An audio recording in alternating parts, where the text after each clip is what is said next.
So we are over 24 hours into the strike. There are 36 ports that are down. And what effect is this going to have on the trucking industry? Is it going to be positive or negative?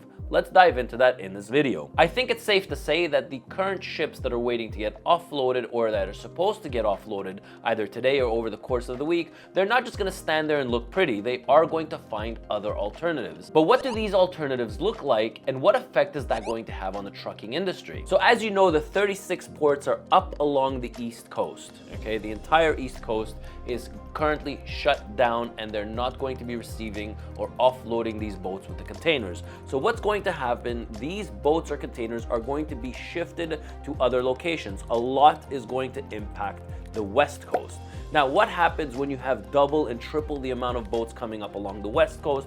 Well, you probably guessed it right. There's going to be a lot more transportation needed, because if you have manufacturing plants all along the East Coast that are waiting for products, well, now their products are going to be distributed either to the West Coast, and some of it is going to be distributed into Canada. Now, if you have everything coming up along the West Coast, well, all that stuff needs to be trucked or railed back into the East Coast.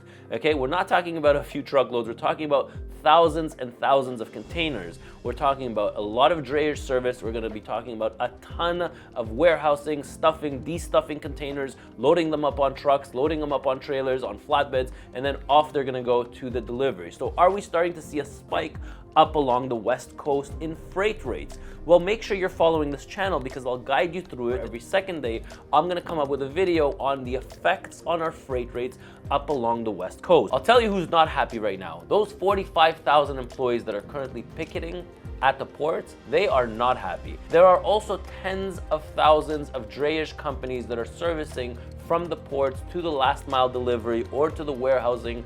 They are going to suffer right now, the entire East Coast, and those warehouse companies, the ones that are doing the warehousing, the ones that are doing the destuffing those containers and then trucking them out to the warehouses or trucking them out to the end user, they are going to suffer up along that East Coast. But what is it that they really want? I mean, in reality, I heard the 17-minute conversation or the interview of the president of the ILA. I mean, two things really he's going for. Number one, automation, and number two, an increase in salary wages. When I heard that 17-minute video, I think he's a lot more passionate on the automation. If they keep putting machinery to take our jobs, who's going to pay the income tax? Machines are not.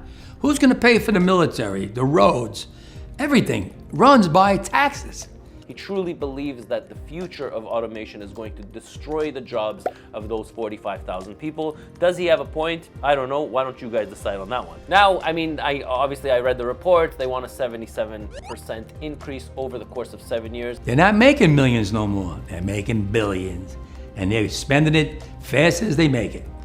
I want a piece of that for my men. I mean, a lot of people are saying, you know, he's crazy. Are you crazy? 77%. But obviously, you know, you shoot for the stars and reach to the moon. So that's probably what he's doing. In the interview, I actually saw somebody that wants to come to the negotiating table, that wants a deal done. He's been screaming about it for the last 3 months. Nobody's done anything about it. And therefore, now he is on the streets. They're going to be like this.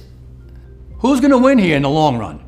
You're better off sitting down and let's get a contract and let's move on with this world. Now, for those of you that are thinking that the Biden administration should get involved, here's what Biden himself had to say.